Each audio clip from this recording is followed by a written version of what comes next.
12वां स्वामी जी महाराज। अटक तू क्यों रहा जग में,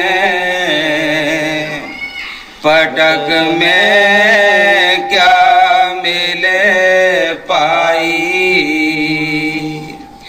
अटक तू क्यों रहा जग में, पटक में क्या मिले पाई। ये स्वामी जी महाराज की बाणी है। हजूर स्वामी जी महाराज ये सारी दुनिया की हालत दस रहे है कि ऐ पुरुष तू क्यों इस जगत विच अटके। ये सारियां सानू अटकां ने, काम क्रोध मोह लोभ अहंकार, मन माया हुमे ममता, रजो तमो सतो गुण, ये सारियां अटकां ने। असी सारी दुनिया इन्हां दे विच असी अटके। स्वामी जी महाराज कहते हैं कि भड़क में क्या मिले पाई, तैनू इस भड़कना विच की मिलेगा। और कोई भी ऐसा दुनिया का बशर नहीं कि जेड़ा इन्हां च अटकिया नहीं। कोई किसी ख्याल विच अटक गया, कोई किसी ख्याल। हजूर कई बार फरमाउंदे हुंदे सी, बहुत सारे जीव कई ऐसा सोचते है, जेड़े मुलाजम ने वो ये सोचते कि असी नौकरी करके पैसे कमा के फिर भजन करांगे। वो भी एक अड़क है। कई परिवार वाल देखते है कि परिवार दियां ब्याह शादियां करके फिर असी भजन करांगे। मकसद की कि कोई ना कोई चीज विच अड़के आया बंदा। और गुरु साहब जी फरमाउंदे है कि इस भड़कना च तैनू की मिलेगा, ये कुछ नहीं मिलना। ये सानू अड़काण वाले हैगे, लेकिन सानू अगे तोड़न वाले नहीं। हजूर जिन्हां दा ये दरबार है, कई बार अपनी साखी सुनाउंदे हुंदे सी। संतां दे तजर्बे है। इथों तक कहते होंदे सी कि जदों असी सेवा ते जांदे होंदे सी ते असी आवाज़ दे देनी भी असी चले, असी खड़े नहीं होना। बहुत सारे लोग इस चीज़ च अड़का लेंदे, ठहर जो चलते हैं। ये भी एक अड़का है। कहते असी आवाज़ देंदे रहे हैं कि असी बई चले आ जाओ, असी खड़े नहीं होना। किसी दे आखे जे कोई कहे कि ठहर जाओ, असी नहीं खलोना। ये भी बड़ा फर्क है। ये भी संतां दे तजर्बे है। ठहरने विच पता नहीं की विघन पै जाए। बाणी संतां ते घटदी है, संतां दी बाणी संतां ते ही घटदी है। साध को मिलन जाइए साथ ना लीजिए कोई, पिछे पाँव ना दीजिए अगे होए तो होए।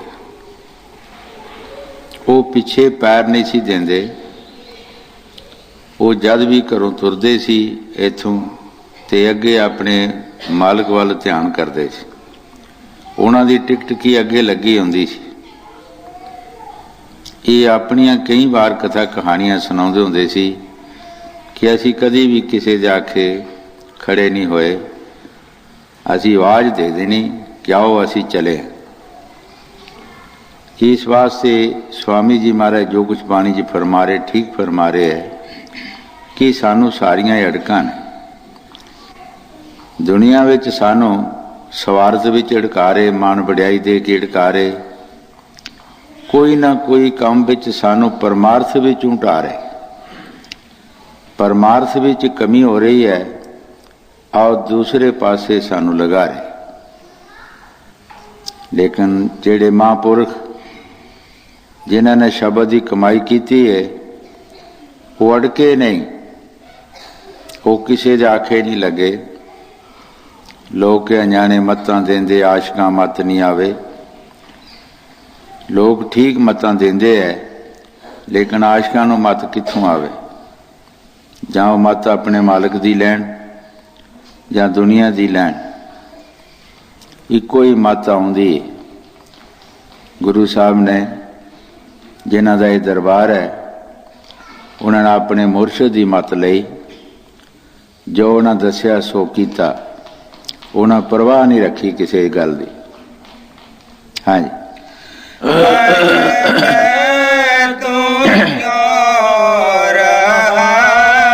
जग में पटक में क्या मिले पाई, खटक तू तार अब मन में, खोज सत संग में जाई। ਗੁਰੂ ਸਾਹਿਬ ਜੀ ਬੜੇ ਪਿਆਰ ਦੇ ਨਾਲ ਫਰਮਾ ਰਹੇ ਹੈ। ਖਟਕ ਕਹਿੰਦੇ ਹੈ ਪਿਆਰ ਨੂੰ, ਮੁਹੱਬਤ ਨੂੰ, ਵਿਰਿਆਂ ਨੂੰ। ਤੇਰੇ ਅੰਦਰ ਐਸਾ ਪਿਆਰ ਹੋਣਾ ਚਾਹੀਦਾ, ਤੂੰ ਮੁਰਸ਼ਿਦ ਦੀ ਖੋਜ ਕਰ, ਕਿਸੇ ਮਾਲਕ ਦੇ ਪਿਆਰੇ ਦੀ ਖੋਜ ਕਰ। ਔਰ ਖੋਜ ਕਿੱਥੇ ਕਰ? ਖੋਜ ਸਤ ਸੰਗ में ਜਾਏ, ਕਿਸੇ ਸਤ ਵਾਲੇ ਮਹਾਂਪੁਰਖਾਂ ਦੀ ਸੰਗਤ ਕਰ। ਉਹਨਾਂ ਦੀ ਸੰਗਤ ਕਰਕੇ ਖੋਜ। ਅਸੀਂ ਖੋਜ ਤੋਂ ਰਹਿ ਗਏ। ਸਾਰਾ ਕੰਮ ਅਸੀਂ ਕਰਦੇ ਹਾਂ, ਔਰ ਬਥੇਰੇ ਅਸੀਂ ਕੰਮ ਕਰਦੇ ਹਾਂ, ਲੇਕਿਨ ਇਸ ਚੀਜ਼ ਤੋਂ ਅਸੀਂ ਰਹਿ ਗਏ। ਇੱਥੇ ਅਸੀਂ ਆ ਕੇ ਧੋਖਾ ਖਾ ਗਏ। ਕਰਦੇ ਅਸੀਂ ਸਭ ਕੁਛ ਹਾਂ, ਲੇਕਿਨ ਇਹ ਵਾਕ ਵੀ ਹੈ, ਪਛਾਣ ਜਿਹੜੀ ਹੈ, ਇਹ ਖੋਜ ਨਹੀਂ ਅਸੀਂ ਕੀਤੀ। ਇਸ ਕਰਕੇ ਅਸੀਂ ਅਧੂਰੇ ਸਾਧੂਆਂ ਦੀ ਸੰਗਤ ਲੈ ਕੇ ਆਪਣੀ ਜ਼ਿੰਦਗੀ ਨੂੰ ਬਰਬਾਦ ਕਰ ਦਿੱਤਾ। ਗੁਰੂ ਸਾਹਿਬ ਜੀ ਜੋ ਬਾਣੀ 'ਚ ਫਰਮਾ ਰਹੇ, ਠੀਕ ਫਰਮਾ ਰਹੇ। ਹਾਂਜੀ। खटक तू तार अब मन में,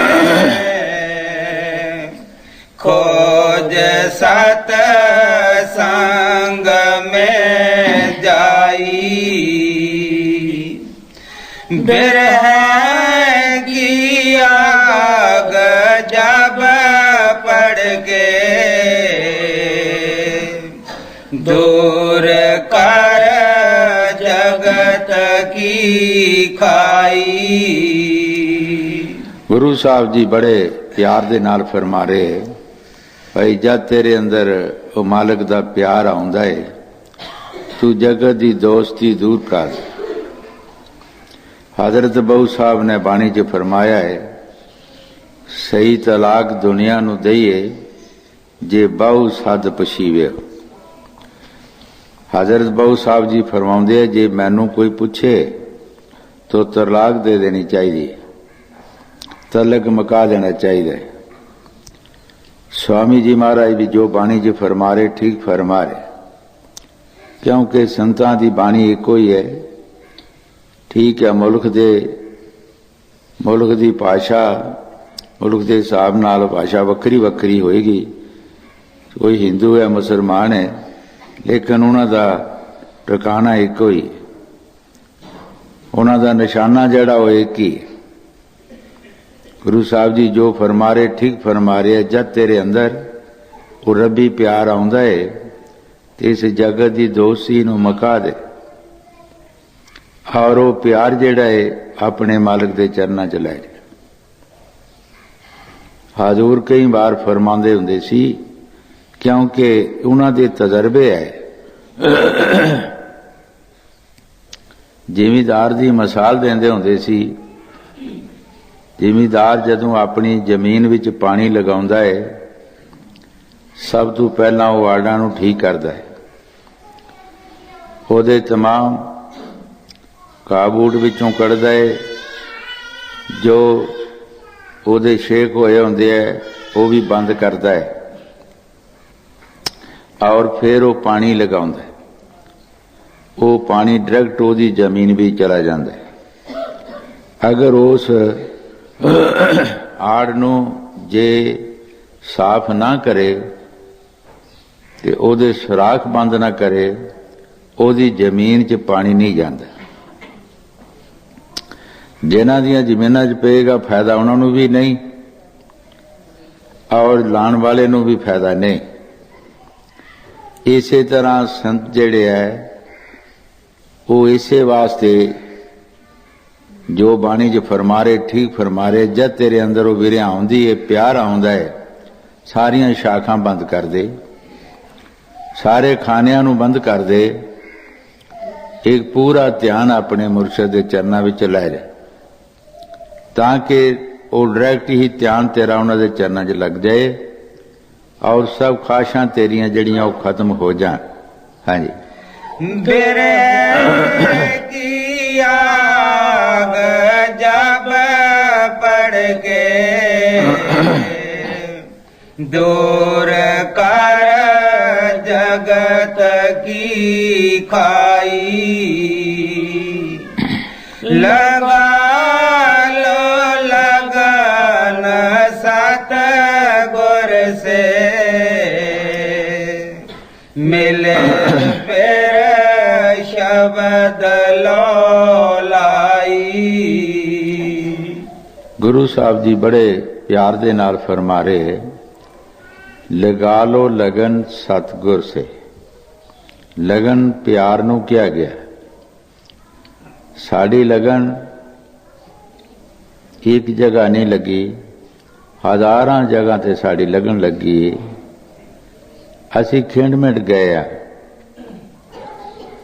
ਗੁਰੂ ਸਾਹਿਬ ਜੀ ਫਰਮਾ ਰਹੇ ਹੈ ਕਿ ਤੂੰ ਸਾਰੀ ਲਗਨ ਸਤਿਗੁਰ ਦੇ ਨਾਲ ਲਗਾ ਦੇ, ਸਾਰੇ ਪਾਸਿਓਂ ਲਗਨ ਤੋੜ ਕੇ, ਪਿਆਰ ਤੋੜ ਕੇ ਸਤਿਗੁਰ ਨੂੰ ਲਗਾ ਦੇ। ਉਸ ਪਿਆਰ ਦੇ ਵਿੱਚੋਂ ਤੈਨੂੰ ਕੀ ਮਿਲੇਗਾ? ਗੁਰੂ ਸਾਹਿਬ ਜੀ ਨਿਰਣਾ ਕਰ ਰਹੇ ਹੈ, ਹਰ ਇੱਕ ਕੰਮ ਦੇ ਵਿੱਚੋਂ ਕੋਈ ਨਾ ਕੋਈ ਫਾਇਦਾ ਮਿਲਦਾ ਹੈ। ਜੋ ਦੁਨੀਆ ਦਾ ਪਿਆਰ ਹੈ ਉਹਦੇ ਵਿੱਚੋਂ ਵੀ ਸਾਨੂੰ ਜੋ ਮਿਲਦਾ ਹੈ ਉਹ ਆਮ ਲੋਕਾਂ ਨੂੰ ਪਤਾ ਹੀ ਹੈ। ਜੋ ਪਰਮਾਰਥੀ ਪਿਆਰ ਵਿੱਚੋਂ ਮਿਲਦਾ ਹੈ ਉਹ ਵੀ ਆਮ ਪਤਾ ਹੈ ਕਿ ਉਹਦਾ ਕੀ ਫਾਇਦਾ ਹੁੰਦਾ ਹੈ। ਆਮ ਦੁਨੀਆ ਦਾ ਪਿਆਰ ਸਾਨੂੰ ਇੱਥੇ ਦੁਨੀਆ 'ਚ ਗਰਕ ਕਰ ਦੇਗਾ। ਜਦ ਅਸੀਂ ਸਤਿਗੁਰ ਨਾਲ ਪਿਆਰ ਲਗਾਵਾਂਗੇ ਉਹ ਸਾਨੂੰ ਸ਼ਬਦ ਦੇਗਾ, ਸ਼ਬਦ ਦੀ ਕਮਾਈ ਕਰਾਏਗਾ, ਕਹੇਗਾ ਭਾਈ ਚੋਰੀਆਂ ਠੱਗੀਆਂ ਫਰੇਬਕਾਰੀਆਂ ਛੱਡ ਦੇ ਔਰ ਨਾਮ ਜਪ ਸਾਧ ਸੰਗਤ ਦੀ ਸੇਵਾ ਕਰ। ਉਹ ਸਾਨੂੰ ਇਸ ਕਾਲ ਦੇ ਦੇਸ਼ ਵਿੱਚੋਂ ਕੱਢ ਕੇ ਆਪਣੇ ਦੇਸ਼ ਲੈ ਜਾਏਗਾ, ਜਿੱਥੇ ਹਮੇਸ਼ਾ ਦਾ ਸੁੱਖ ਹੀ ਸੁੱਖ ਹੈ। ਅਸੀਂ ਜਿਤਨੇ ਵੀ ਕਰਮ ਕਰਦੇ ਹਾਂ ਇਸ ਦੁਨੀਆ ਦੇ ਪਿਆਰ ਵਿੱਚ, ਅਸੀਂ ਸੁੱਖ ਦੇ ਨਹੀਂ ਕਰਦੇ, ਅਸੀਂ ਦੁੱਖ ਦੇ ਕਰਦੇ ਹਾਂ। ਇੱਥੇ ਅਸੀਂ ਕਰਮ ਕਰਕੇ 84 ਵੀ ਜਾਂਦੇ ਹਾਂ, 84 ਦੇ ਕੁੱਤੇ ਬਿੱਲੇ ਕੀੜੇ ਮਕੋੜੇ ਪਸ਼ੂ ਪਰਿੰਦੇ ਬਣਦੇ ਹਨ। ਕਈ ਜਨਮ ਸਾਨੂੰ 84 ਵਿੱਚ ਆਉਣਾ ਪੈਂਦਾ ਹੈ ਔਰ ਦੁੱਖਾਂ ਵਿੱਚ ਰਹਿਣਾ ਪੈਂਦਾ। ਔਰ ਸੰਤ ਜੋ ਕੰਮ ਕਰਾਉਂਦੇ ਹੈ ਉਹ ਸਾਡੇ ਕੰਮ ਸਮਾਪਤ ਕਰ ਦਿੰਦੇ, ਸਾਨੂੰ ਇਹਨਾਂ ਦੁੱਖਾਂ ਚੋਂ ਕੱਢ ਕੇ ਆਪਣੇ ਦੇਸ਼ ਸੁਖ ਦੇ ਦੇਸ਼ ਲੈ ਜਾਂਦੇ, ਜਿੱਥੇ ਹਮੇਸ਼ਾ ਦਾ ਸੁਖ ਹੀ ਸੁਖ ਹੈ। ਹਾਂਜੀ। ਲਗਾ ਲੋ ਲਗਨ ਸਤਿਗੁਰ ਸੇ ਮਿਲੇ ਫਿਰ ਸ਼ਬਦ ਲੋ ਲਾਈ, ਛੁਟੇਗਾ ਜਨਮ ਔਰ ਮਰਨਾ, ਅਮਰ ਪਦ ਜਾਏ ਤੋ ਪਾਈ। ਗੁਰੂ ਸਾਹਿਬ ਜੀ ਬੜੇ ਪਿਆਰ ਦੇ ਨਾਲ ਫਰਮਾ ਰਹੇ ਕਿ ਸਤਿਗੁਰ ਦੀ ਲਗਨ ਦਾ ਔਰ ਦੁਨੀਆ ਦੀ ਲਗਨ ਦਾ ਤੈਨੂੰ ਇਹ ਫਾਇਦਾ ਹੋਏਗਾ ਕਿ ਸਤਿਗੁਰ ਤੇਰੇ ਪਾਸੋਂ ਨਾਮ ਜਪਾ ਕੇ ਤੈਨੂੰ ਆਪਣੇ ਦੇਸ਼ ਲੈ ਜਾਏਗਾ। ਛੁੱਟੇਗਾ ਜਨਮ ਔਰ ਮਰਨ, ਇਹ 84 ਦਾ ਚੱਕਰ ਤੇਰਾ ਸਮਾਪਤ ਹੋ ਜਾਏਗਾ। ਬਾਰੰਬਾਰ ਤੂੰ ਜਨਮਦਾ ਔਰ ਮਰਦਾ ਹੈ, ਇਹ ਜਨਮ ਤੇਰੇ ਸਮਾਪਤ ਹੋ ਜਾਣਗੇ, ਸਤਿਗੁਰ ਆਪਣੇ ਦੇਸ਼ ਲੈ ਜਾਏਗਾ। ਇਹ ਫਾਇਦਾ ਸਤਿਗੁਰ ਦੀ ਲਗਨ ਦਾ ਹੋਏਗਾ। ਅਗਰ ਅਸੀਂ ਦੁਨੀਆ 'ਚ ਲਗਨ ਲਗਾਉਂਦੇ ਹਾਂ ਤਾਂ ਸਾਨੂੰ ਕਰਮ ਕਰਕੇ 84 ਵੀ ਜਾਣਾ ਪਏਗਾ। 84 ਦੇ ਕੁੱਤੇ ਬਿੱਲੇ ਕੀੜੇ ਮਕੌੜੇ ਪਸ਼ੂ ਪਰਿੰਦੇ ਸਾਨੂੰ ਬਣਨਾ ਪਏਗਾ। ਇਹ ਹਾਲਤ ਸਾਡੀ ਹੋ ਜਾਏਗੀ। ਹਾਂਜੀ, ਛੂਟੇਗਾ ਨਾਮ और मरना अमर पद जाए तो पाई पाग तेरा जगे सोता नाम और ताम मिल जाई। ਗੁਰੂ ਸਾਹਿਬ ਜੀ ਬੜੇ ਪਿਆਰ ਦੇ ਨਾਲ ਫਰਮਾ ਰਹੇ, ਭਾਈ ਤੇਰਾ ਭਾਗ ਸੁੱਤਾ ਹੈ, ਸੁੱਤਾ ਭਾਗ ਤੇਰਾ ਜਾਗ ਪਏਗਾ। ਜਦੋਂ ਬੰਦੇ ਦੇ ਭਾਗ ਜਾਗ ਪੈਂਦੇ ਹੈ ਤੇ ਇਸ ਨੂੰ ਰਾਹ ਚਲਦਿਆਂ ਵੀ ਫਾਇਦੇ ਹੁੰਦੇ ਜਾਂਦੇ। ਆਮ ਜ਼ਿਮੀਂਦਾਰਾਂ ਦੀ ਮਿਸਾਲ ਹੈ, ਜਦੋਂ ਬੰਦੇ ਦੇ ਭਾਗ ਮਾੜੇ ਹੁੰਦੇ ਹੈ, ਲਿਖਦੇ ਹੈ ਰਾਈਏ ਕਣਕ ਦੇ ਉੱਗ ਭਗਵਾੜ ਪੈਂਦਾ ਭਾਵੇਂ ਅਬਲ ਨਿਆਈ ਦੀ ਵੰਡ ਹੋਵੇ। ਜਦੋਂ ਬੰਦੇ ਦੇ ਭਾਗ ਮਾੜੇ ਹੁੰਦੇ ਹੈ, ਉਹ ਕਣਕ ਬੀਜਦਾ ਭਗਾੜ ਉੱਗ ਪੈਂਦਾ, ਭਾਵੇਂ ਵਧੀਆ ਤੋਂ ਵਧੀਆ ਜ਼ਮੀਨ ਹੋਵੇ। ਭਾਗਾਂ ਦੇ ਬਾਰੇ ਸਾਨੂੰ ਕੁਝ ਕਰਨਾ ਪੈਂਦਾ ਹੈ। ਇਹ ਨਹੀਂ ਕਿ ਭਾਗ ਕੋਈ ਗੱਲਾਂ ਬਾਤਾਂ ਨਾਲ ਬਣ ਜਾਂਦੇ ਹੈ। ਅਸੀਂ ਆਪਣੇ ਭਾਗ ਅੱਛੇ ਵੀ ਬਣਾ ਸਕਦੇ ਹਾਂ ਔਰ ਗਲਤ ਵੀ ਬਣਾ ਸਕਦੇ ਹਾਂ।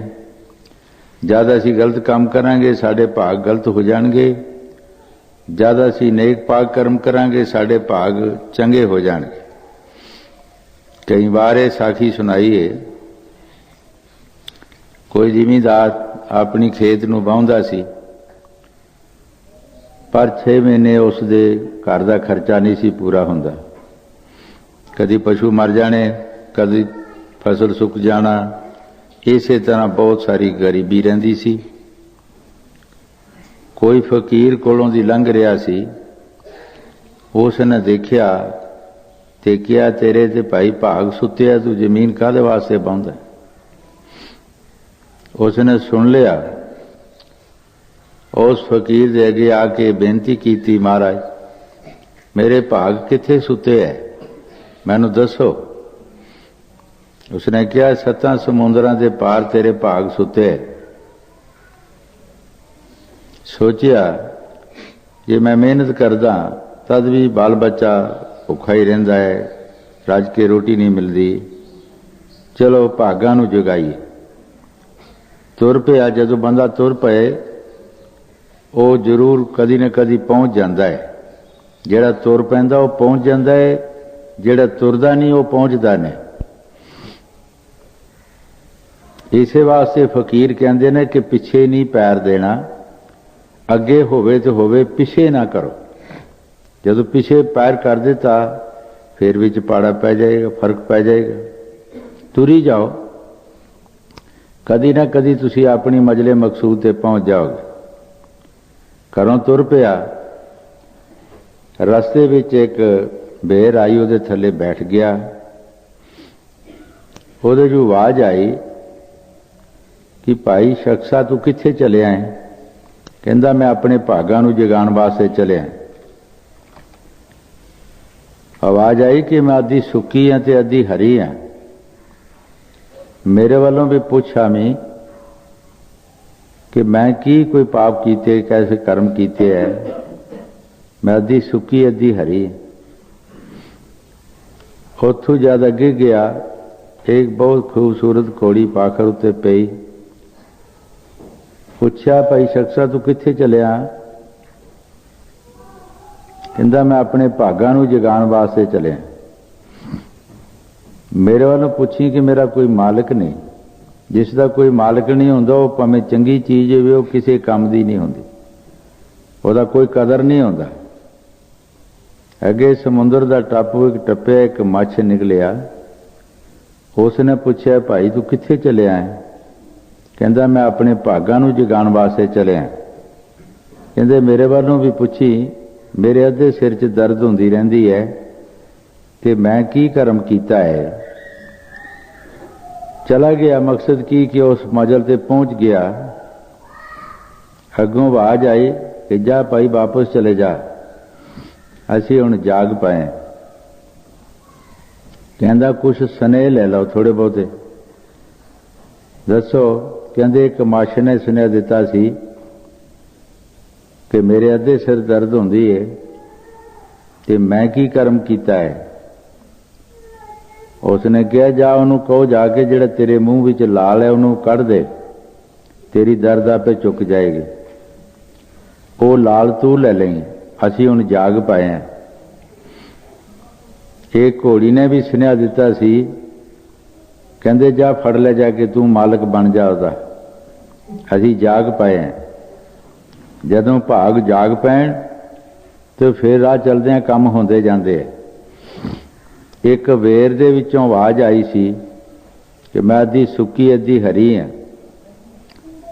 कहंदे वो जिस पासे जेड़ा पासा उहदा सुक्का है, जेड़ी उधर जड़ गई है थले, उहदे थले 7 पातशाहियां दा खजाना है। जा किसी तरीके नाल पुट लै। जेड़ी जड़ जमीन भी चला गई वो पासा हरा है, जेड़ी जड़ उधर चला गई वो पासा सुक गया। जा किसी तरीके नाल जाके पुट लै, असी हुण जाग पए हैं। जदों भाग जाग पैण तो फिर इहदे राह चलदियां काम बन जाते हैं।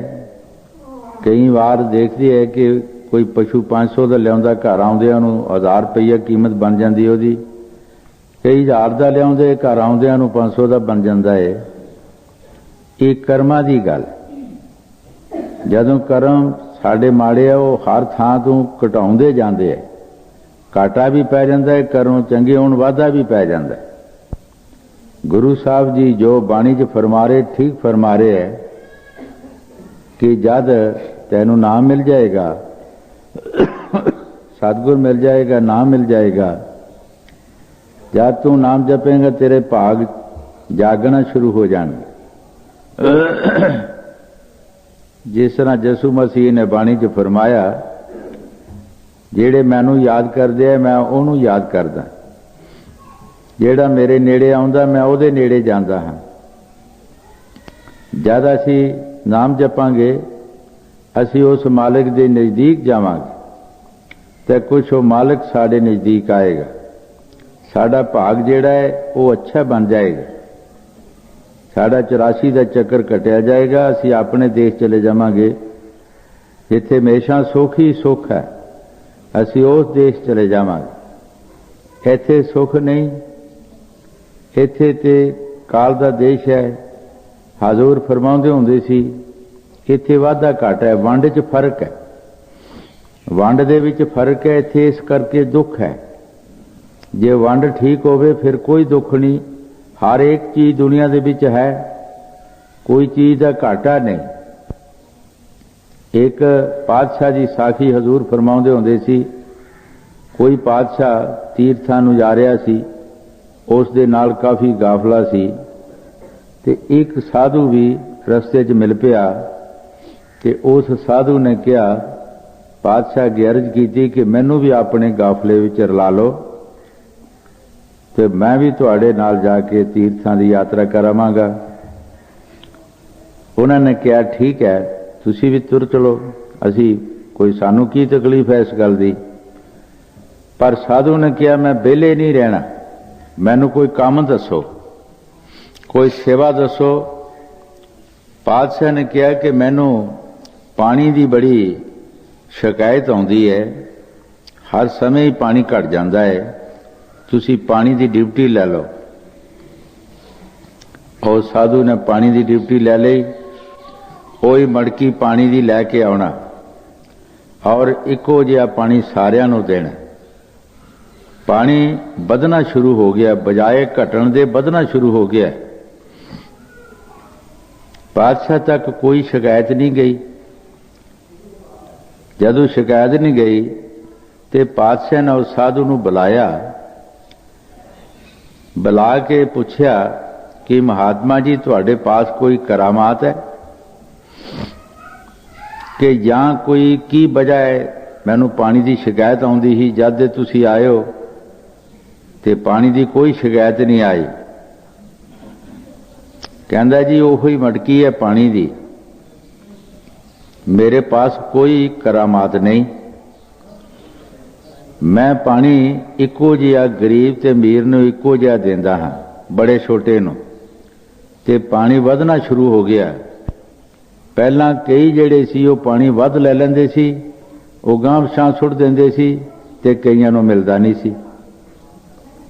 ਕਈ ਤੋਂ ਵੱਧ ਲੈ ਕੇ ਤੇ ਉਸ ਨੂੰ ਗਾਂਹ ਪਿਛਾਂ ਸੁੱਟ ਦੇਣਾ ਤੇ ਕਈਆਂ ਨੂੰ ਮਿਲਦਾ ਨਹੀਂ ਸੀ, ਕਈਆਂ ਨੂੰ ਪੀਣ ਵਾਸਤੇ ਵੀ ਨਹੀਂ ਸੀ ਮਿਲਦਾ ਤੇ ਕਈ ਐਵੇਂ ਹੀ ਡੋਲੀ ਜਾਂਦੇ ਸੀ। ਵੰਡ ਵਿੱਚ ਫਰਕ ਸੀ। ਸੋ ਇਸ ਤਰ੍ਹਾਂ ਇਸ ਦੇਸ਼ ਵਿੱਚ ਵੰਡ ਵਿੱਚ ਫਰਕ ਹੈ, ਇਸ ਕਰਕੇ ਸਾਨੂੰ ਇੱਥੇ ਸੁੱਖ ਨਹੀਂ ਮਿਲਦਾ। ਜੇ ਵੰਡ 'ਚ ਸਹੀ ਵੰਡ ਹੋਵੇ ਤੇ ਇੱਥੇ ਸੁੱਖ ਹੀ ਸੁੱਖ ਹੈ, ਦੁੱਖ ਕੁਝ ਵੀ ਨਹੀਂ ਹੈਗਾ। ਲੇਕਿਨ ਉਹ ਵੰਡ 'ਚ ਫਰਕ ਹੈ। ਉਹ ਦੇਸ਼ ਜਿਹੜਾ ਸੰਤ ਮਹਾਂਪੁਰਖ ਫਰਮਾਉਂਦੇ ਹੈ, ਉੱਥੇ ਕੋਈ ਵੰਡ 'ਚ ਫਰਕ ਨਹੀਂ। ਉਹਦੇ ਗਰੀਬ ਜਾਵੇ, ਅਮੀਰ ਜਾਵੇ, ਕੋਈ ਵੀ ਜਾਵੇ, ਉਹਨੂੰ ਇੱਕੋ ਜਿਹਾ ਹਿੱਸਾ ਮਿਲ ਜਾਏਗਾ। ਜਿਸ ਤਰ੍ਹਾਂ ਨਾਮਦੇਵ ਮਹਾਰਾਜ ਜੀ ਨੇ ਬਾਣੀ 'ਚ ਫਰਮਾਇਆ ਹੈ, ਨਾਮ ਜਪ ਕੇ ਲੱਖਾਂ ਦਾ ਹੋ ਗਿਆ, ਕੀ ਛਿੰਬਾ ਅੱਧੀ ਦਮੜੀ ਦਾ। ਮੇਰਾ ਮੁੱਲ ਅੱਧੀ ਦਮੜੀ ਵੀ ਨਹੀਂ ਸੀ, ਮੈਂ ਨਾਮ ਜਪ ਕੇ ਲੱਖਾਂ ਦਾ ਹੋ ਗਿਆ। ਲੱਖਾਂ ਕੋਈ ਚੀਜ਼ ਨਹੀਂ। ਜਿਹਨਾਂ ਮਹਾਂਪੁਰਖਾਂ ਨੇ ਨਾਮ ਈਸ਼ਵਰ ਦੀ ਭਗਤੀ ਕਰ ਲਈ, ਉਹਨਾਂ ਦੇ ਅੱਗੇ ਲੱਖਾਂ ਦੀ ਕੋਈ ਬੁਕਤ ਨਹੀਂ। ਲੇਕਿਨ ਉਹਨਾਂ ਇੱਕ ਇਸ਼ਾਰਾ ਦਿੱਤਾ ਹੈ, ਉਸ ਦੇਸ਼ ਜਿੱਥੇ ਇੱਕੋ ਜਿਹੀ ਵੰਡ, ਇੱਕੋ ਜਿਹਾ ਹਿੱਸਾ ਉਹ ਪਰਮਾਤਮਾ ਦਿੰਦਾ ਹੈ। ਕੋਈ ਵਿਰਤਕਾ ਨਹੀਂ ਕਿਸੇ ਨਾਲ, ਨਾ ਹਿੰਦੂ ਨਾ ਮੁਸਲਮਾਨ, ਨਾ ਉੱਥੇ ਆਲਮ ਫਾਜ਼ਲੇ ਨਾਨ ਪੜਿਆ ਹੈ ਨਾ ਪੜਿਆ ਹੈ, ਨਾ ਹੀ ਉੱਥੇ ਰਾਜਾ ਨਾ ਰਿਜਤ ਹੈ, ਨਾ ਉੱਥੇ ਮਾਰਨ ਵਾਲਾ ਨਾ ਮਰਨ ਵਾਲਾ ਹੈ। ਇੱਕੋ ਜਿਹਾ ਹਿੱਸਾ ਸਾਰਿਆਂ ਨੂੰ ਮਿਲਦਾ ਹੈ। ਉਸ ਦੇਸ਼ ਦਾ ਸੰਤ ਮਹਾਂਪੁਰਖ ਸਾਨੂੰ ਇਸ਼ਾਰਾ ਦਿੰਦੇ ਹੈ ਕਿ ਆਓ ਤੁਹਾਨੂੰ ਉਸ ਦੇਸ਼ ਜਾਣ ਦਾ ਤਰੀਕਾ ਦੱਸੀਏ ਕਿ ਕਿਸ ਤਰੀਕੇ ਨਾਲ ਤੁਸੀਂ ਜਾ ਸਕਦੇ ਹੋ, ਕਿਹੜੇ ਕੰਮ ਦੇ ਨਾਲ ਜਾ ਸਕਦੇ ਹੋ। ਹਰ ਮਜ਼ਹਬ ਦਾ, ਹਰ ਡਿਪਾਰਟਮੈਂਟ ਦਾ ਕੰਮ ਜਿਹੜਾ ਉਹ ਵੱਖਰਾ ਵੱਖਰਾ ਹੁੰਦਾ, ਅਲੱਗ-ਅਲੱਗ ਹੁੰਦਾ ਹੈ। ਤੋ ਇਹ ਜਿਹੜਾ ਈਸ਼ਵਰ ਦੇ ਮਿਲਣ ਦਾ ਡਿਪਾਰਟਮੈਂਟ ਹੈ, ਇਹਦਾ ਸਕੂਲ ਸੰਤਾਂ ਦੇ ਹੀ, ਸੰਤ ਹੀ ਇਹਦੇ ਟੀਚਰ ਹੁੰਦੇ ਹੈ ਤੇ ਉਹ ਹੀ ਸਾਨੂੰ ਦੱਸ ਸਕਦੇ ਹੈ ਰਾਹ ਰਸਤਾ। ਬਾਕੀ ਸਾਨੂੰ ਹੋਰ ਦੁਨੀਆ ਦੇ ਵਿੱਚੋਂ ਨਹੀਂ ਮਿਲ ਸਕਦਾ। ਦੁਨੀਆ ਤੋਂ ਰਸਤੇ ਜਿਹੜੇ ਮਿਲਦੇ ਹੈ ਉਹ ਠੀਕ ਦੁਨੀਆ ਦੇ ਨਾਲ ਹੀ ਮਿਲੇ ਚੁਲੇ ਜਾਂ ਦੁਨੀਆ ਦੇ ਕੰਮ ਕਾਜ ਕਰਨ ਵਾਸਤੇ ਹੀ ਮਿਲਦੇ ਹੈ। ਉਹ ਪਰਮਾਰਥ ਦਾ ਰਸਤਾ ਨਹੀਂ ਮਿਲ ਸਕਦਾ। ਜੋ ਗੁਰੂ ਸਾਹਿਬ ਦੀ ਬਾਣੀ ਜੇ ਫਰਮਾ ਰਹੇ, ਠੀਕ ਫਰਮਾ ਰਹੇ। ਹਾਂਜੀ, ਪਾਗ ਤੇਰਾ ਜਾਗੇ ਸੋਤਾ, ਨਾਮ ਔਰ ਤਾਮ ਮਿਲ ਜਾਈ। कहूँ क्या काल जीव सब खेर परमाई। ਗੁਰੂ ਸਾਹਿਬ ਜੀ ਬੜੇ ਪਿਆਰ ਦੇ ਨਾਲ ਫਰਮਾ ਰਹੇ ਹੈ ਕਿ ਮੈਂ ਕੀ ਕਮਾਂ, ਕਾਲ ਨੇ ਸਭ ਜੀਵਾਂ ਨੂੰ ਘੇਰਿਆ। ਹਜ਼ੂਰ ਕਈ ਵਾਰੇ ਫਰਮਾਉਂਦੇ ਹੁੰਦੇ ਸੀ ਕਿ ਜਦੋਂ ਮਹਾਂਪੁਰਖ ਸਤਿਪੁਰਸ਼ ਨੇ ਇੱਥੇ ਸੰਤਾਂ ਨੂੰ ਭੇਜਿਆ ਤੋ ਮਿੱਟੀ ਤੋਂ ਤਰਲੋਕੀ ਚੂ ਲੈਣੀ ਸੀ। ਤਰਲੋਕੀਨਾਥ ਨੇ ਕਿਹਾ ਕਿ ਮੈਂ ਤੇ ਹਰ ਇੱਕ ਜੀਵ ਨੂੰ ਕੰਮ ਲਾਇਆ ਹੈ, ਤੁਸੀਂ ਕੀ ਕਰਨਾ ਜਾ ਕੇ, ਤੁਹਾਡਾ ਉਪਦੇਸ਼ ਕੌਣ ਸੁਣੇਗਾ। ਕੋਈ ਜੀਵ ਦੁਨੀਆ ਦਾ ਐਸਾ ਨਹੀਂ ਕਿ ਜਿਸ ਨੂੰ ਮੈਂ ਵਿਹਲਾ ਰੱਖਿਆ ਹੈ। ਮੈਂ ਸਾਰਿਆਂ ਨੂੰ ਕੰਮ ਲਗਾਇਆ, ਕਿਸੇ ਨੂੰ ਕਿਸੇ ਕੰਮ 'ਚ ਲਾਇਆ, ਕਿਸੇ ਨੂੰ ਕਿਸੇ ਕੰਮ 'ਚ ਲਾਇਆ ਹੈ, ਕੋਈ ਵਿਹਲਾ ਨਹੀਂ। ਤੋ ਸੰਤਾਂ ਨੇ ਬੜੀ ਮੁਸ਼ਕਲ ਉਥੋਂ ਦੇ ਲਈ ਦੁਨੀਆ ਵਿੱਚ ਆਏ। ਤੁਸੀਂ ਦੇਖਦੇ ਹੋ ਕਿ ਕਿਤਨੇ ਕੇ ਉਪਦੇਸ਼ ਉਹਨਾਂ ਦਾ ਸੁਣਦੇ ਹੈ। ਜਦ ਗੁਰੂ ਨਾਨਕ ਦੇਵ ਜੀ ਆਏ तो कोई उन्होंने नज़दीक नहीं सी आउंदा। उन्होंने एक मर्दाने नूं किस वास्ते रखिया सी? मर्दाने दी सुर चंगी सी, रवाब बजाउंदा सी ते लोकी बाहरले रागां दे बहुत खुश होंदे है। तुसी इत्थे हुण भी ढोल बजन दिओ ते सारा पिंड इकट्ठा हो जाएगा ते लागे दे पिंड भी आ जाणगे। कोई इस तरह गाउण वाली दा सदा पत्र दिओ ते लोकी पशुआं नूं पट्ठे नहीं पाणगे, पानी नहीं पिलाउणगे ते इकट्ठे हो जाणगे। किराए भाड़े लड़ाइयां झगड़े कई कुछ करके इकट्ठे हो जाते हैं। ये बाहरले रागां ते लोकी मस्त रहिंदे है। जदों मर्दाने ने रबाब बजाउणा, शब्द पढ़ने, लोकां ने कुछ इकट्ठे होना ते फिर गुरु साहब ने अपना उपदेश शुरू करना। इस तरह नहीं। कोई भी संत महापुरखां दे बारे तुसी देखो कि कितने क आउंदे है परमार्थ विच, कितने परमार्थ दा आके फायदा लेंदे है, कितने को दा शौक रखते है। क्योंकि काल ने किसी भी जीव नूं बेला नहीं रखिया। किसी नूं किसी जगह ते फसाया, किसी नूं किसी जगह ते, जिथे जिथे भी उन्होंने फसाया उथे ही उन्होंने यही उपदेश ते यही प्रेरणा थी कि तेरी मुक्ति इत्थे होनी। रब ही इहो ही है। इस वास्ते गुरु साहब जी जो बाणी भरम विच पाया है कि की असी कहिए। एक पास्यों जीव निकलदा, हजारां पासे अगे फसिया हुंदा। हजूर दे एक बड़े प्रेमी सी जेड़े कि बहुत ही निकटवर्ती सन, सेवादार सन। उन्होंने घर हजूर गए तो उन्होंने एक चीज़ होर भी रखी सी। हजूर ने इहदा सोटी नालों पर्दा परां कीता, कहने लगे अच्छा इदा ही कि अच्छा ये भी काम करते होंदे हो है। यकीन नहीं, विश्वास नहीं संतां महापुरखां ते। इसे वास्ते पलटू साहब ने भी बाणी च फरमाया है, सतगुर सेवा छोड़कर पूजे पूत पताल, पूजे पूत पताल मुगे फिर पूते होई। ऐ पुरुष तू सतगुर जिंदा शक्ति दी सेवा छड़ के ते मड़ियां मसाना दी भूतां प्रेतां दी सेवा करदा है, उन्हां दी पूजा करदा है। जद तेरी मौत आउंदी है ते ओही प्रेत बन के जमदूत बन के आ जाते हैं और तेरी रूह आत्मा नूं कढ के लै जाते। ये हालत साड़ी एक दिन ही सारियां दी। हजूर दे वक़्त अजे भी जिथे पूजा हो रही है, चूरमे चढ़ रहे हैं, मेले लग रहे हैं, वो भूत बने हैं, वो धक्के खा रहे हैं, लेकिन उस जगह ते मानता हो रही है। ये जो संतां ने बाणी च दस्या ठीक है, अन्या संसार है, अन्ना ही वरतारा है इसका। इनू कोई सूझबूझ नहीं। संत महापुरख इनू समझाउंदे है, ये उन्हां दे आखे नहीं लगदा। ये कहंदा है कि पर परमा तू चले आए काम जेड़े ओह ही सच्चे हैगे। जो संत महापुरख दसदे है, एक नवा सानू दसदे है कि जेड़े पर परमा तो चले आए ओह ही ठीक ने।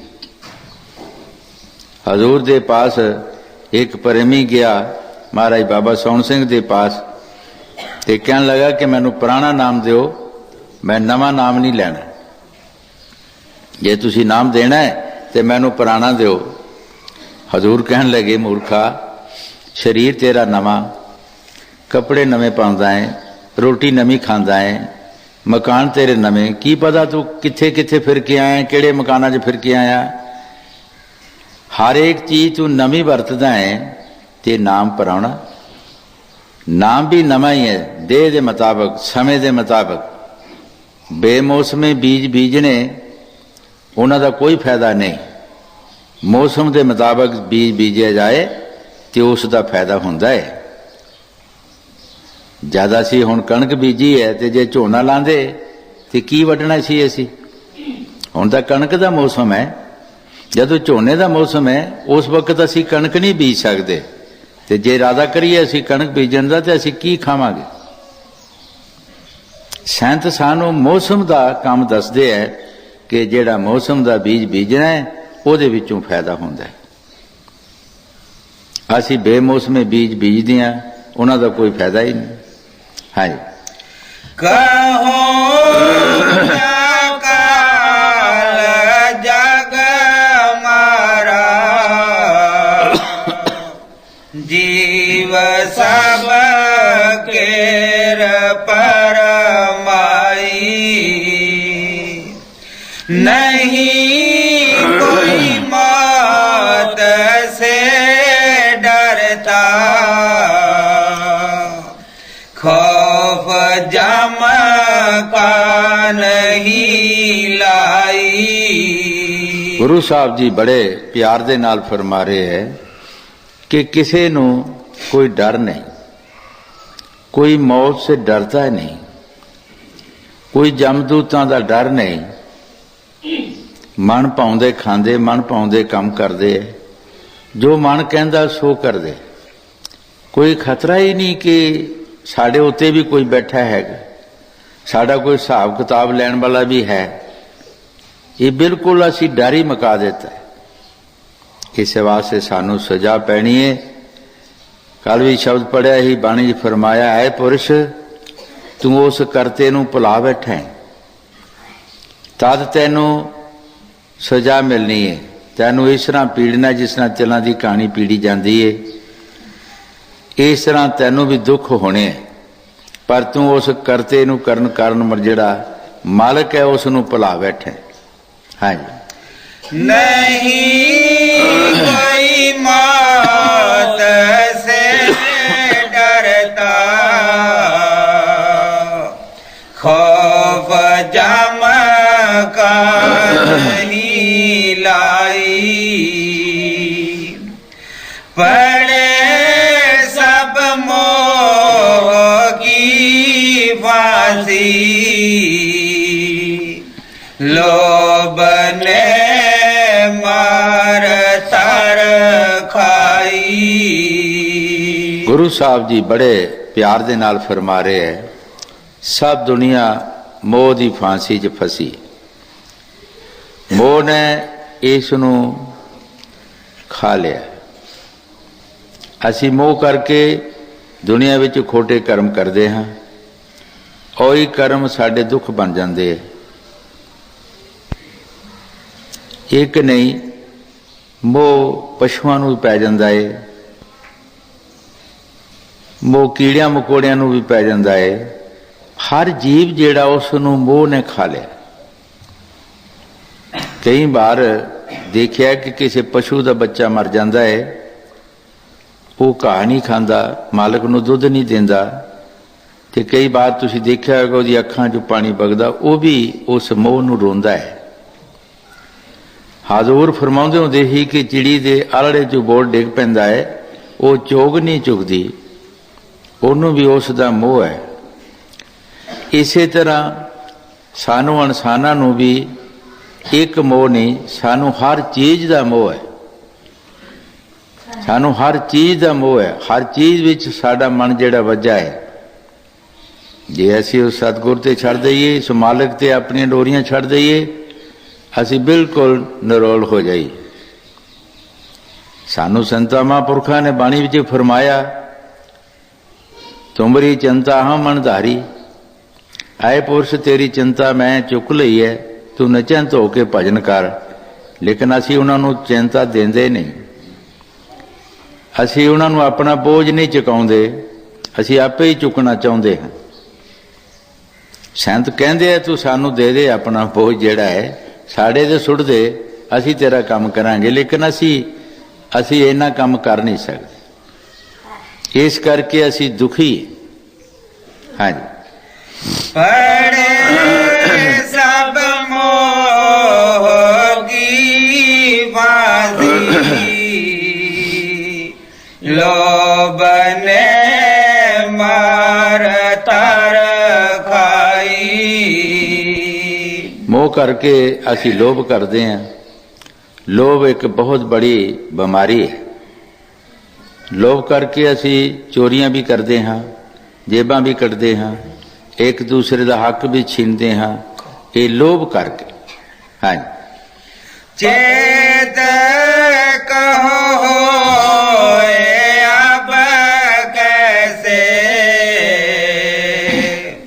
गुरु के संग नहीं ताई चेत कहो होए अब कैसे गुरु के संग नहीं ताई।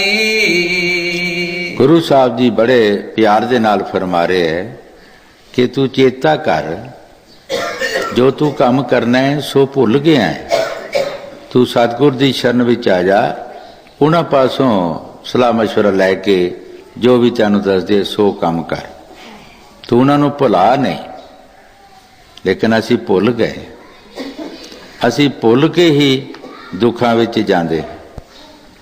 जिस तरह कत्तक दे महीने विच फरमाया है, जदों असीं राम नूं भुल जांदे हां, उस राम तो भुल के सानू जन्मां जन्मां दियां ठोकरां खाना पैंदियां, मरण जन्म दे विच आउणा पैंदा है। क्यों? उस राम नूं भुल के। जे असीं उस परमात्मा नूं याद रखीए जिसने सब कुछ सानू बख्शिश कीता है और साडे इस शरीर वास्ते आउण तो पहला ही सब कुछ पैदा कीता है, असीं उहनूं भुला दिता है। साडा फर्ज सी असीं उस नूं याद रखदे और उसदा शुकराना करदे, फिर सानू कोई दुख नहीं आ सकता। लेकिन असीं उहनूं भुला दिता है, इस करके सानू जिहड़े दुख आउंदे है, महाराज तीसरी पातशाही लिखिया है, दुख सुख करते तोड़ लिख पाया। साडे दुख जां सुख जिहड़े आउणे है वो तुरों करते ने जो लिखिया सो। ਜਿਹੜੀਆਂ ਅਸੀਂ ਇੱਥੇ ਸਾਡੀਆਂ ਫੈਲਾਂ ਬਣ ਗਈਆਂ, ਕਰਮ ਕੀਤੇ, ਉਹ ਤੁਰ ਪਹੁੰਚ ਗਏ, ਉੱਥੋਂ ਫੈਸਲੇ ਹੋ ਕੇ ਥੱਲੇ ਆ ਜਾਂਦੇ, ਉਹੀ ਸਾਨੂੰ ਭੁਗਤਣਾ ਪੈਂਦੇ। ਹਾਂ ਚੇਤ ਕਹੋ ਅਬ ਕੈਸੇ ਗੁਰੂ ਕੇ ਸੰਗ ਨਹੀਂ ਤਾਈ काम और क्रोध बिच बिच में जीव से पाड़ चुकवाई। गुरु साहब जी बड़े प्यार दे नाल फरमा रहे है कि इस नूं पता नहीं कि किहड़े कर्म किहड़े पहाड़ बन रहे है ते की हो रहा है। काम क्रोध विचों विच जीव से पहाड़ चकवाए। किसी जीव नूं जद क्रोध आ जाता है तो वह ऐसा कर्म कर देंदा है कि उसनूं 20 साल सजा विच जेलां च भुगतना पैंदा है, दुखी होना पैंदा है। इसे तरह काम बिरती जद आ गई, तुसीं देखिया कि 88,000 वर्ष तपस्या जिस ऋषि ने की थी, एक बिरती ने 88,000 वर्ष तपस्या बर्बाद कर देती। इतना बोझ सिर ते पै गया। क्रोध नाल कोई ऐसा कर्म कर देंदा, जेलों में जाना पैंदा है। ये गुरु साहब जी जो बाणी च फरमा रहे, ठीक फरमा रहे है। इस संतां दा जो नुक्ते है, जो समझाउंदे है, सानू उन्हां दे बचन अपने कन्नां च पाने चाहिए है ते इन्हां तो वक्त सिर फायदा लेना चाहिए। जदों असीं इन्हां बचनां नूं भुला दिंदे हां, फिर असीं दुखी होंदे, क्योंकि असीं इन्हां दे वरताओ विच आ जांदे हां, फिर इन्हां दे दुख भी सानू आउणा शुरू हो जांदे। हाँ जी। काम क्रोध बिच बिच में जीव से पाड़ चुकवाई। गुरु बिन कोई नहीं अपना, जाल ये कौन तोड़वाई।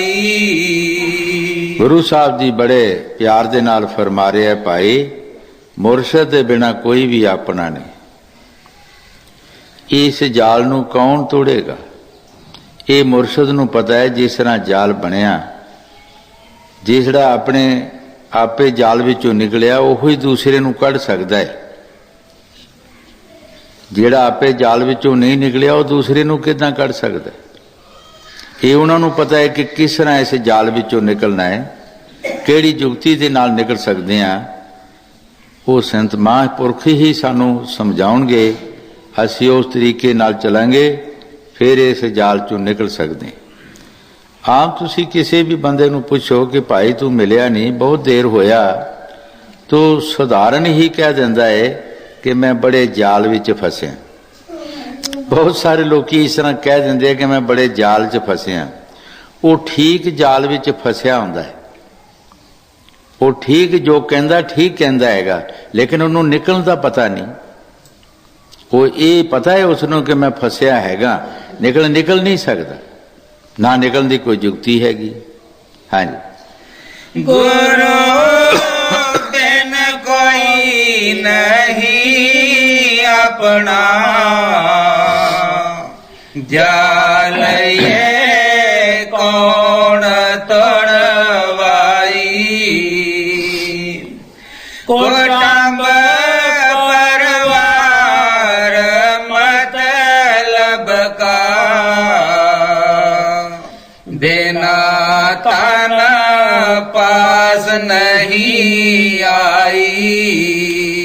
ਗੁਰੂ ਸਾਹਿਬ ਜੀ ਬੜੇ ਪਿਆਰ ਦੇ ਨਾਲ ਫਰਮਾ ਰਹੇ ਹੈ, ਕੁਟੰਬ ਪਰਿਵਾਰ ਸਭ ਵਿੱਚੇ ਆ ਗਏ, ਸੱਜਣ ਮਿੱਤਰ ਰਿਸ਼ਤੇਦਾਰ। ਗੁਰੂ ਸਾਹਿਬ ਜੀ ਫਰਮਾਉਂਦੇ ਹੈ ਕਿ ਬਿਨਾਂ ਧਨ ਦੇ ਕੋਈ ਵੀ ਪਾਸ ਨਹੀਂ ਆਉਂਦਾ। ਇਹ ਸਾਰੇ ਆਪਣੇ ਆਪਣੇ ਮਤਬਲ ਦੇ ਹੈ। ਹਜ਼ੂਰ ਕਈ ਬਾਰੇ ਸਾਖੀ ਸੁਣਾਉਂਦੇ ਹੁੰਦੇ ਸੀ। ਇੱਕ ਸ਼ਾਹੂਕਾਰ ਕੋਈ ਬਿਜ਼ਨਸ ਕਰਦਾ ਸੀ, ਤੇ ਬਿਜ਼ਨਸ ਦਾ ਜ਼ਰੂਰੀ ਨਹੀਂ ਕਿ ਹਮੇਸ਼ਾ ਹੀ ਕਾਇਮ ਰਹੇ, ਕਦੀ ਘਾਟਾ ਵੀ ਪੈ ਜਾਂਦਾ, ਕਦੀ ਵਾਧਾ ਹੋ ਜਾਂਦਾ ਹੈ। ਕੁਦਰਤੀ ਕਿਸੇ ਬਿਜ਼ਨਸ ਵਿੱਚੋਂ ਉਹਨੂੰ ਘਾਟਾ ਪੈ ਗਿਆ ਤੇ ਉਹ ਗਰੀਬ ਹੋ ਗਿਆ। ਜਦੋਂ ਵੀ ਉਹ ਆਪਣੀ ਮਾਸੀ ਦੇ ਘਰ ਜਾਂਦਾ ਹੁੰਦਾ ਸੀ, ਉਹ ਵੀ ਅੱਗੇ ਅਮੀਰ ਸੀ ਤੇ ਉਸ ਦੇ ਵੀ ਆਦਰ ਮਾਣ ਕਰਦੀ ਹੁੰਦੀ ਸੀ, ਸੇਵਾ ਕਰਦੀ ਸੀ। ਜਦੋਂ ਉਹ ਗਰੀਬ ਹੋ ਗਿਆ, ਆਪਣੀ ਮਾਸੀ ਦੇ ਘਰ ਗਿਆ ਤੇ ਮਾਸੀ ਨੇ ਡਿਉਢੀ ਤੋਂ ਅੱਗੇ ਨਹੀਂ ਲੰਘਣ ਦਿੱਤਾ, ਡਿਉਢੀ ਜੀ ਮਾਂਜਾ ਢਾ ਦਿੱਤਾ ਤੇ ਜਮਾਂ ਦੀਆਂ ਰੋਟੀਆਂ ਅੰਬ ਦਾ ਚਾਰ ਦਿੱਤਾ। ਸੋਚਦਾ ਹੈ ਕਿ ਮੈਂ ਉਹੋ ਹੀ ਬੰਦਾ, ਮੈਂ ਉਹੋ ਹੀ ਹਾਂ ਕਿ ਮਾਸੀ ਮੇਰੇ ਬੜੇ ਆਦਰ ਮਾਣ ਕਰਦੀ ਰਹੀ ਹੈ, ਅੱਜ ਮੈਨੂੰ ਜਮਾਂ ਦੀ ਰੋਟੀ ਦੇ ਅੰਬ ਦਾ ਚਾਰ। ਕੁਦਰਤੀ ਕਿਤੇ ਉੱਥੇ ਰੰਬਾ ਪਿਆ ਸੀ, ਉਹਨੂੰ ਟੋਆ ਕੱਢਿਆ, ਉੱਥੇ ਦੱਬ ਦਿੱਤੀਆਂ ਰੋਟੀਆਂ ਤੇ ਚਲਿਆ ਆਇਆ। ਫਿਰ ਕੋਈ ਬਿਜ਼ਨਸ ਕੀਤਾ, ਉਹਦੇ ਵਿੱਚੋਂ ਵਾਧਾ ਹੋਇਆ, ਘੋੜੇ ਲੈ ਲਏ, ਨੌਕਰ ਲੈ ਲਏ, ਤੰਬੂ ਲੈ ਲਏ, ਕਾਫੀ ਅਮਲਾ ਫੈਲਾ ਇਕੱਠਾ ਕਰਕੇ ਫਿਰ ਮਾਸੀ ਨੂੰ ਮਿਲਣ ਵਾਸਤੇ ਗਿਆ। ਕਿਸੇ ਦੱਸਿਆ ਕਿ ਤੇਰਾ ਭਨੇਵਾ ਆ ਰਿਹਾ, ਕਿ ਬਹੁਤ ਅਮਲਾ ਫੈਲਾ ਉਸਦਾ। ਉਹਨੇ ਕਾਫੀ ਖਾਣੇ ਬਣਾਏ। ਉਸਨੇ ਆਪਣੇ ਨੌਕਰਾਂ ਚਾਕਰਾਂ ਨੂੰ ਕਿਹਾ ਕਿ ਮੈਂ ਤੁਹਾਨੂੰ ਕਹਿਣਾ ਹੈ ਕਿ ਤੁਸੀਂ ਖਾਓ, ਲੇਕਿਨ ਤੁਸੀਂ ਖਾਣਾ ਨਹੀਂ, ਤੁਸੀਂ ਚੁੱਪ ਕਰਕੇ ਬੈਠੇ ਰਹਿਣਾ। ਜਦੋਂ ਖਾਣੇ ਅੱਗੇ ਰੱਖੇ ਤਾਂ ਕਹਿੰਦਾ, ਖਾਓ ਮੇਰਿਓ ਘੋੜਿਓ, ਖਾਓ ਮੇਰਿਓ ਨੌਕਰੋ, ਖਾਓ ਮੇਰਿਓ ਤੰਬੂਓ। ਖਾਵੇ ਕੋਈ ਨਾ। ਉਹ ਮਾਸੀ ਨੇ ਕਿਹਾ ਵੀ ਖਾਂਦੇ ਨਹੀਂ ਕੋਈ ਵੀ, ਤੇ ਤੂੰ ਇਹ ਕੀ ਕਹਿਣਾ ਕਿ ਘੋੜਿਓ ਖਾਓ, ਤੰਬੂ ਖਾਓ। ਕਹਿੰਦਾ, ਮਾਸੀ ਇਹ ਖਾਣਾ ਮੇਰੇ ਘੋੜੇ ਤੰਬੂਆਂ ਨੂੰ ਤੇ ਨੌਕਰਾਂ ਨੂੰ ਹੈ, ਮੈਨੂੰ ਨਹੀਂ ਹੈ। ਮੈਂ ਜਦੋਂ ਕੱਲਾ ਤੇਰੇ ਪਾਸ ਆਇਆ ਸੀ, ਮੈਂ ਗਰੀਬ ਹੋ ਗਿਆ ਸੀ, ਤੂੰ ਮੈਨੂੰ ਜਮਾਂ ਦੀ ਰੋਟੀ ਅੰਬ ਦਾ ਚਾਰ ਦਿੱਤਾ ਸੀ। ਉਹ ਅਜੇ ਵੀ ਮੇਰੇ ਖਿਆਲ ਉੱਥੇ ਦੱਬਿਆ, ਮੈਂ ਡਿਉੜੀ ਦੇ ਵਿੱਚ ਉੱਥੇ ਹੋਣਾ, ਪੁੱਟ ਕੇ ਦੇਖ ਲੈ। ਅੱਜ ਮੇਰੇ ਪਾਸ ਸਭ ਕੁਛ ਹੈ ਤੇ ਤੂੰ ਚੰਗੇ ਖਾਣੇ ਲਿਆਈ। ਸੋ ਜੋ ਕੁਛ ਵੀ ਗੁਰੂ ਸਾਹਿਬ ਜੀ ਬਾਣੀ 'ਚ ਫਰਮਾ ਰਹੇ, ਠੀਕ ਫਰਮਾ ਰਹੇ ਹੈ ਕਿ ਸੱਜਣ ਮਿੱਤਰ ਵੀ ਪੱਲੇ ਕੁਛ ਹੋਵੇ ਤੇ ਹੁੰਦੇ ਹੈ, ਤੇ ਪੱਲੇ ਨਾ ਕੁਛ ਹੋਵੇ ਤੇ ਸੱਜਣ ਮਿੱਤਰ ਵੀ ਕਿਸਕ ਜਾਂਦੇ, ਉਹ ਵੀ ਪਿੱਠ ਤੇ ਜਾਂਦੇ ਹੈ। ਜੋ ਗੁਰੂ ਸਾਹਿਬ ਜੀ ਬਾਣੀ 'ਚ ਫਰਮਾ ਰਹੇ, ਠੀਕ ਫਰਮਾ ਰਹੇ। ਹਾਂਜੀ, ਕੁਟੰਬ ਪਰਿਵਾਰ ਮਤ देना तन पास नहीं आई। कहाँ लग का हो इस मन को, उन्हीं से मास नोजवाई। गुरु साहब जी बड़े प्यार दे नाल फरमा रहे है, इस मन का की अंदाजा लाइए, की दसीए। ये मास ही नच रहा है, ये मन कई कर्म करा रहा है, इस मन का कोई एतबार नहीं, इस मन का कोई विश्वास नहीं कि की कराएगा, की कर रहा हैगा, ते ना ही फकीर ने विश्वास किया हैगा। एक फकीर नूं एक कंजरी मिली, उसनों पूछया महात्मा जी तुसी इस्त्री हो कि पुरुष हो? महात्मा चुप कर गया, कहंदा फिर दसांगा। फिर किधरे आई, पूछया महात्मा जी तुसी इस्त्री हो कि पुरुष हो? तो फिर चुप कर गया, फिर कहंदा फिर दसांगा।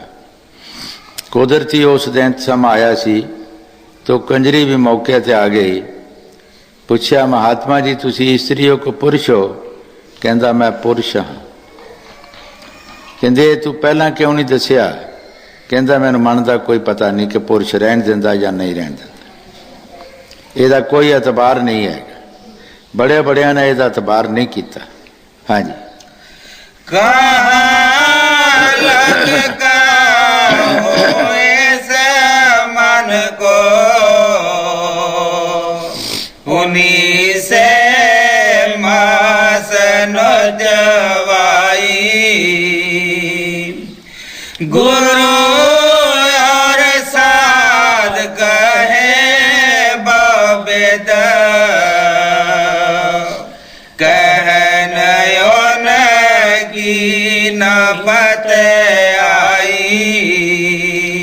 गुरु साहब जी बड़े प्यार दे नाल फरमा रहे है, गुरु और साध कहे बहु तक।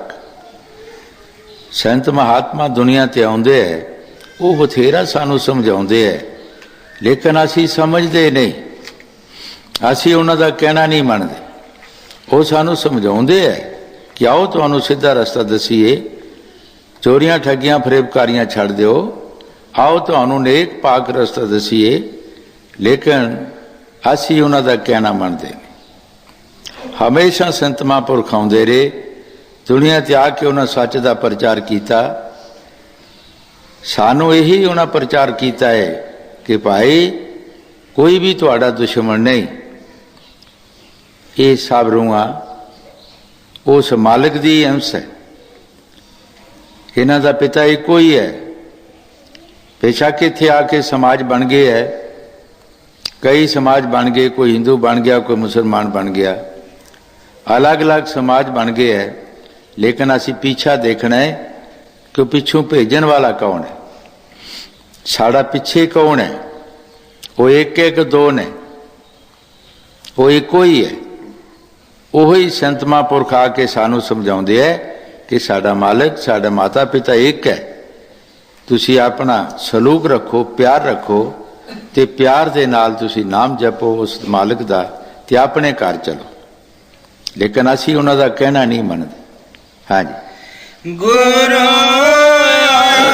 साध कहे बेद,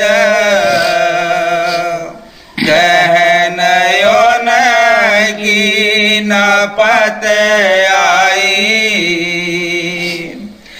मेरे बिन क्या कोई माने, कही राधा स्वामी ये गाई। गुरु साहब जी बड़े प्यार दे नाल फरमा रहे है, मेर दे बिना।